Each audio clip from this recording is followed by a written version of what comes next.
Hi guys, welcome back to Vantage Academy, and today we have an interesting video. We are looking at how to change a background in Adobe Photoshop 2021. Now this is a game changer and a lifesaver. The image you're looking at right now, I'm done working on it, and this is not the original background the image had.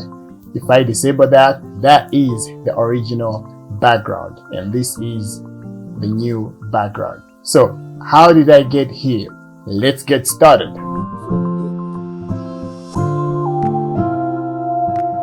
So first of all, I'm going to bring up my image. I've got two screens right here, and I'm only recording on one, and the other screen has my images. So I'll drag my original photo and bring it over into Photoshop. So this is our original image right there. So what we are going to do right now is just make a copy of this image, and I'll hit Ctrl J on my keyboard. If you're on Mac, you know what to do, Command J. So there we have it. You can name it anything, but for me it doesn't really matter. So what we are going to do is that the background change feature always likes to recognize something underneath the layer that you're replacing the background of. Okay, so what we are going to do at this point is we are going to create our artificial backdrop using the rectangle tool. Okay, and the colors, we'll change the colors later on, but yeah, any color is going to be okay. Let's draw our backdrop over the image. You can refine the measurements later on. Okay, so what we are going to do now is push this from foreground to background. So I'm gonna lift this and drag it over there. Okay, so now you may be asking, why do I still have this image here? Well, I like to leave it there for safety in case anything goes wrong above. Okay, so what we have right now is our foreground and our background.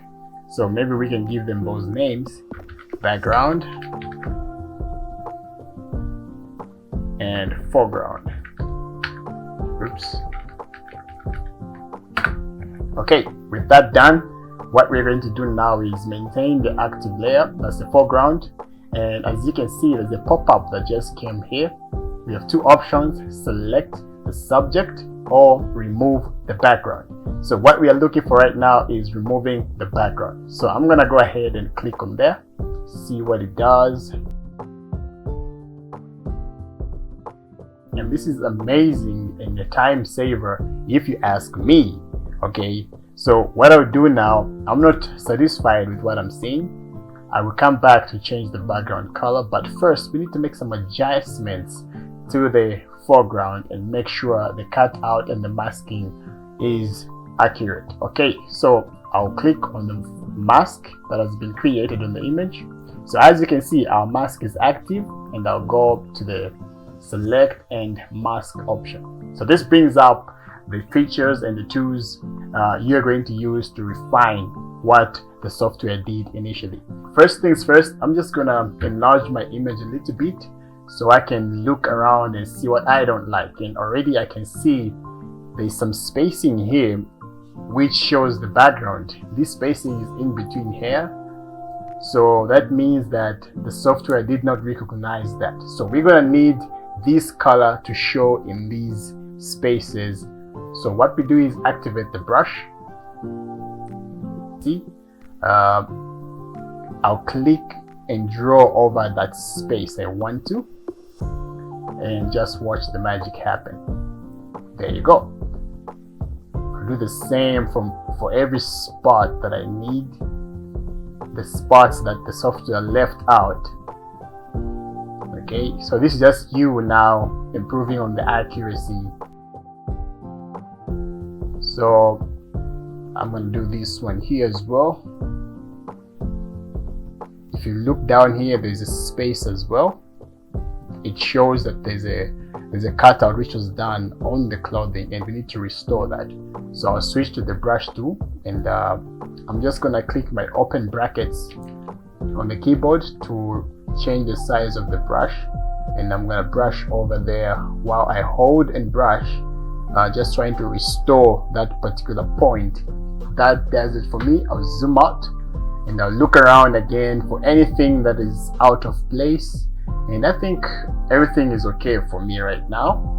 I'm gonna go ahead and click on decontaminate colors. Before I click OK, I need you to understand one thing: where we're coming from, the image we are working with, it had the depth of field was something we need to pay attention to. As you can see, the moment we leave her facial details and the front hair, it starts to get out of focus. So keeping that in mind, it's going to kill the whole process if we leave the edges of her cutout sharp. If these remain sharp, it changes the whole ball game. Then now it doesn't make it realistic. So we need to come back here on the options. So we go on our global refinements. Let's go to the further, and I'm just gonna crunch that up to 6 and watch what happens. I'm happy with that. So that's 0.6 pixels. I'm happy with that. You can go further or less depending on your image that you're working with. Okay, with that done, I'll click OK, and you will notice that from the first copy layer it's created a new one and disabled the old one. So all the new adjustments are in this particular new layer, so you can go ahead and delete the old one. There's no need for it anymore. So now let's come to the exciting part. We've cut out the background and now we need to get creative. Looking at my image, I may need to change the color of my background. It's too bright, so I can click here and pick from the samples in the color palette, but I don't want that. I want to double click on the background at the bottom, double click on it. So I choose this because I can have a real-time preview. Notice as I drag this down or up, I can see the colors come into effect there and then. So this is good for me because I can be able to make a decision and pure comparisons right there. Okay, first things first, I'm gonna take this to the brighter side. We shot this image on a background that was bright. That means that the hair cutouts are going to fit in perfectly or much better with a brighter background as well. So I can leave it there and then toggle through again. Let's start from the top. I like this already, and if you notice, this is in the cover artwork of this video. You can pick your color of preference depending on what you want to do. Now, other things, just some tips, other things you can choose from the makeup on her face. You can use the color on the shades on the eyelids, these color shades on the eyes. You can pick those. Your eyes can easily settle because you're not looking at too many colors. So you can color pick from the makeup on her face and create a background from there. I think this works out for me. So assuming I'm satisfied with this and you are too with yours, you click OK, and that's your background, and that's how you change the background in the new Adobe Photoshop 2021. It's that easy, ladies and gentlemen. So there you have it, how to change the background in Adobe Photoshop 2021.